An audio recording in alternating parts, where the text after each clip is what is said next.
I wanted to talk a little bit about a case that I did here. I'm going to give myself a timer here, Tony. I took 2 minutes off. But the case is really important to know. What is it that you can do that will make your business be successful right now? Is just understand who your audience is. If you look at the past, right? And I've shown this before. I'm going to get into the case study in a second, but there's certain things that I feel are always important to share, and that's just that right now we're in a really special moment where you can be in a business. Tony, what do you see on the screen right now? Are you able to see what I'm showing? Yeah, we see the disruptive technology, financial education. Okay, yeah. I think, Tony, when you say home-based business in the past, I think it meant certain industries, certain professions, they were home-based industries, but there's a lot of network marketing businesses that are associated selling all kinds of different gimmicks. Then some work, some don't. People associate home-based businesses with, small-time things, right? No one really ever saw like a home-based business. Yeah, maybe a real estate agent, or maybe some consultants, or maybe some CPAs, some mom and pop shops would have a home-based business. But really, you never saw a home-based business as a big time thing. But today, because of this coronavirus and because of what's happening, when you look at, obviously, we talked a lot about this recently, the financial education, having the disruptive technology, being able to build a business, over the internet, I think that is such a big deal. And as we educate people, as we talk to people, time in and time out, people have recognized now that when you have a company like Uber who has, no taxi services, but they put the taxi people out of business, right? They're a car service. Airbnb, has more rooms that they book than any hotel chain. And think about the impact that this is going to have on travel and hotels. Netflix and what they've been able to do with no movie theaters, and what you've been able to see with retail, with Alibaba, and even to some extent Amazon. And we've always been saying that we're going to be able to educate people. The largest financial literacy company, this is started in 2015. This is going back. Well, they were saying that there's going to be no classrooms, there'd be no teachers, enroll no students, and require no tuition.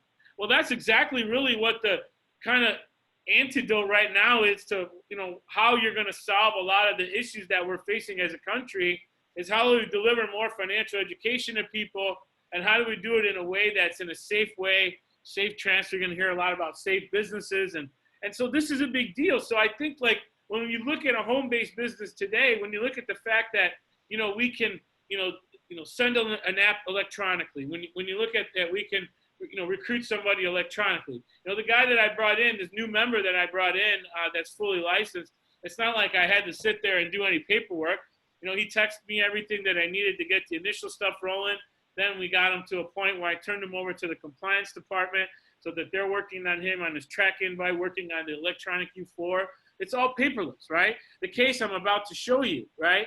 It's all paperless, right? And that's a really big deal in a climate where people are looking to say, look, do I really want to go back to a job that, doesn't put me in a safe place, that does not allow me to be able to, make the kind of money that I want to make? And by the way, should I have a plan B right now? Should I have something else, in my life to help me through this tough time? And, when you look at what we have to offer, to be able to be in such a sophisticated industry, be able to have the compliance buttoned up, the marketing buttoned up. I mean, just to be able to send an email in our industry, it's very complicated. To do it right and to be in business for more than 3 days, you got to do it in a compliant fashion. There's a lot of regulatory things that are involved in, commissions and licensing, and, bringing on board hundreds of product providers, and also being able to, do everything seamlessly, paying you commissions every Tuesday and Friday, all electronically, and honestly, being able to analyze the client electronically, meet them Zoom, do a paperwork electronically, submit everything. You don't have to see anybody You know, when a lot of businesses are trying to reinvent themselves to become paperless, touchless, we've got that built in. And that's an exciting thing. And that puts us at a competitive advantage on the recruiting side at an exact time when people are looking for our opportunity. And I'm telling you, there's a high quality individuals that were not looking. The marketplace was, you know, just, there was a short demand of, you know, there was a high demand of people and not enough jobs. And now there is, you know, a lot of people that are, you know, from a few million people unemployed to, you know, what they say now, close to 20 million people unemployed. It's a game changer, guys. And if you're positioning yourself right, when you look at the solutions that I'm going to talk to you about, yes, there's a solution here to make money, but there's also a solution here in that how this can all be done from the comforts of your own home, from anywhere in the country, and honestly, the compensation is second to none, and what you do for the client is the best thing of all. I mean, you make money, but you never make as much. You may make a few $1,000s in some of these transactions, but when I look at the tens of thousands and sometimes hundreds of thousands in potential that the client makes, it pales in comparison to the upfront money that we work hard to earn, right, and to do a good job with. So I want to share with you a couple of real life cases that I've recently done. Some of this stuff has been changed around a little bit. Some of you guys, you know, we mute you and you keep unmuting yourself for some reason. Just please stay muted, okay? We appreciate that. But I want to look at this particular client, and this is a product that what I like about it, it can be sold to a client with just a life license, okay? And this is a client that 69 years old, they had a spouse, 68 years old, and this is a person that's done okay in life, right? When you're talking about baby boomers, what's interesting about baby boomers is that they control over 75% of the assets in this country. And so you find a lot of baby boomers like this. This can be affluent, but not super affluent. This is just upper middle class. And, you know, this person has a free and clear home. They own a free and clear 4-unit apartment. So they've got a little over $1 million in real estate, always live below their means. When you look at their living expenses, really including everything that they have going out every month, it's about $2,600 in expenses. But with the pension and Social Security they have from work, they've got $4,200 coming in. So they got $1,600 a month just in extra, you know, just continuing, you know, right now, right?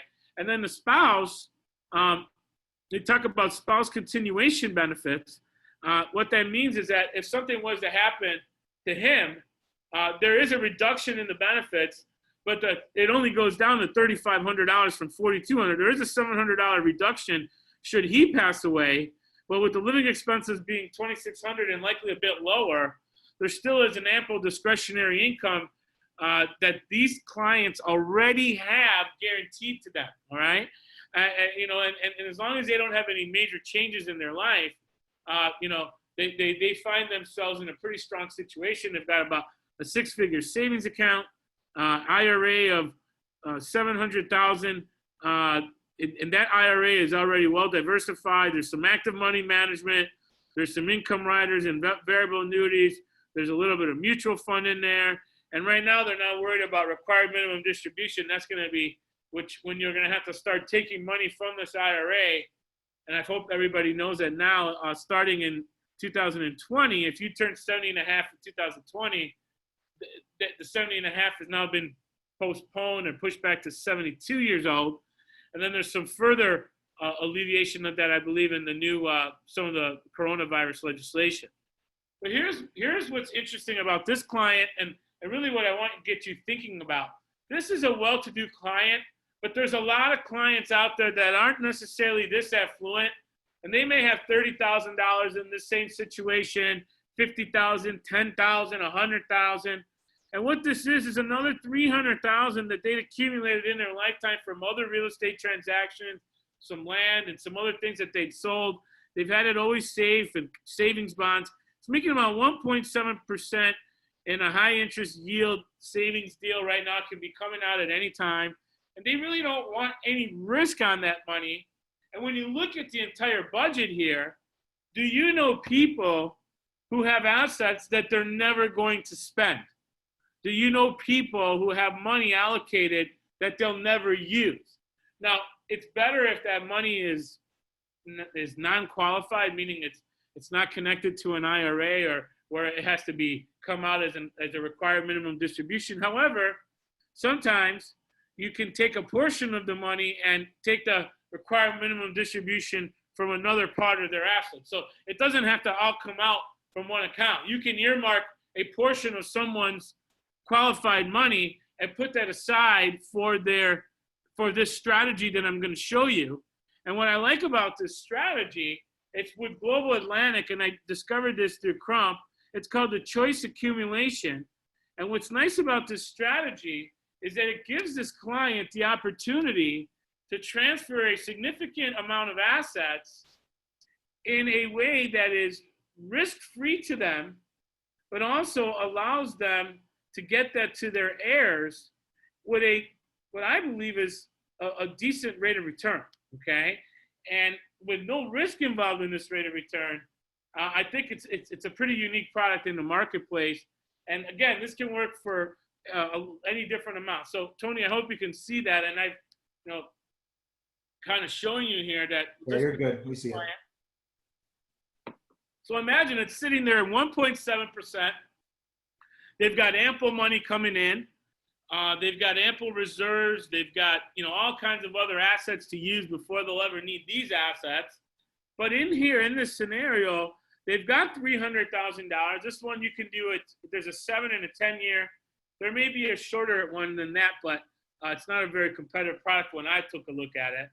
And what's interesting about this product is you put this $300,000. This is non-qualified money, and they add what's called an optional enhanced death benefit. And then they also have two strategies that are available inside. And these rates fluctuate all the time. Okay, so these rates and these caps that this client had when I put them into it isn't necessarily what's available today. But the concept here is that you can see is that when this $300,000 goes in, it's going to have two values. One that's going to be credited, one on a Franklin index, which is a 2-year point-to-point with the spread. And there's fine print that you can read that can tell you how that's calculated. And then the PIMCO 1-year point-to-point with the participation rate. And over the most recent 10 years, you can see what the returns have been, 8.4 and 4.7. On their highest is 8.6 and 5.1. And then on their lowest, it was 7.8 and 4.26 at the time that this product came out.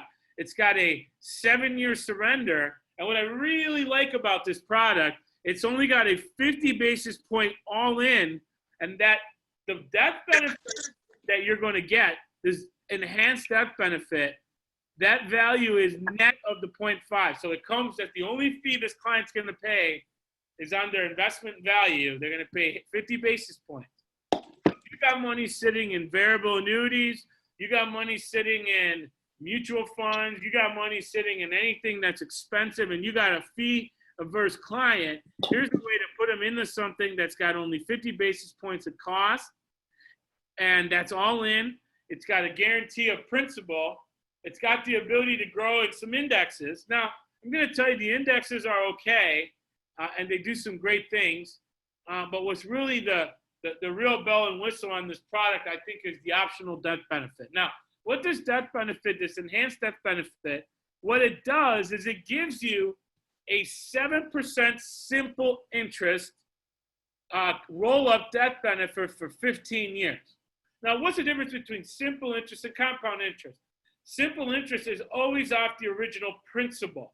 So with 7% of 300,000, you will see that this death benefit is guaranteed. So the client deposits 300,000, and they're guaranteed that their death benefit will grow every year by 21,000 every year, 7% simple interest for at least 15 years. So you can see that by the 15th year, this account has gone from 300,000 to 615,000, and that is guaranteed contractually, net of fees, 615,000, no matter what happens in the stock market. If there's more pandemics, no pandemics, this person knows that they're going to more than double their estate to their heirs at a 7% simple interest compounding rate. Now, what they're showing in this number here is that what the death benefit guarantee is, if the contract actually had no growth. if it actually got 0% on those indexes that we just showed you up here, right? So at 0% growth, we know that the worst case is that by the time the 69-year-old turns age 84, they've got $615,000 of death benefit, which is nice.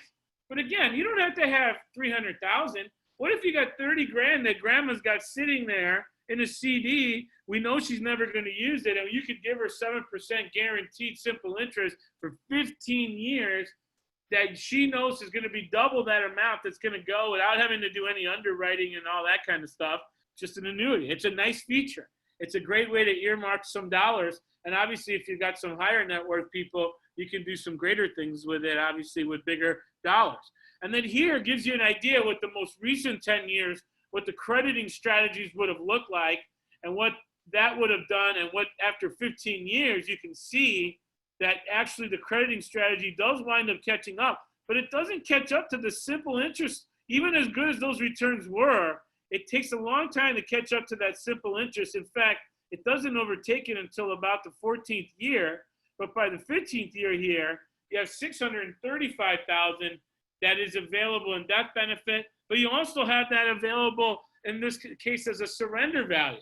So this client could also take that and be their walkaway amount in that strategy. Now, is that guaranteed? No, but it's an idea that is possible and that you're going to get a modest return, but you're also going to get a pretty strong guarantee on your death benefit. And then here's, looking at what the aggregate crediting rates would have been over those first 10 years, about 5.66%, which is pretty close to what 7% simple interest is. And again, you can see here that if you had invested $300,000 now in the crediting strategy, this is apart from the death benefit guarantee, in the last 10 years, the most recent 10 years, that $300,000 would have grown to about $493 in the first 10 years, $500,000 in the best 10 years, and $446 in the lowest 10 years. This is back-tested data, right? But I just know that you have an opportunity with a product like this, I think is really to get the client to understand that they've got a death benefit that's got some strong features involved in it. And I like it because I like that in my worst case scenario here, I'm more than doubling somebody's death benefit to their family. And then you can do this with just a simple life license.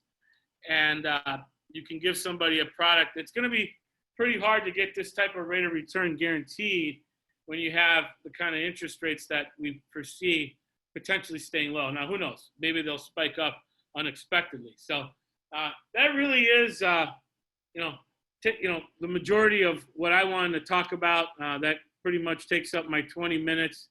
I wanted to share just one other very quick thing, just in the type of solutions that we have with customers. There's my timer telling me to shut up, right? So continue on, man. Don't worry about it. No, that's okay. We want to hear from others, and I know you want to hear from Tony. But I just want to share, just again, something I did remotely. Again, both the recruit I had, which was the Series 7 and 66 guy, I began prospecting that gentleman last summer. I've been dripping. It's been a long time coming. And then finally, during coronavirus, electronically, been able to get that done. This is a client that came to a home BPM, no, not a home BPM, an office BPM that I did in Clearwater, recruited them into the business, didn't do anything with the business, just wasn't the right time, and then just called me out of the blue and decided to do this. Now, when you look at this, there's nothing monumental that happened here. But the point here is that I have a solution for this individual, and I'm building trust with this individual.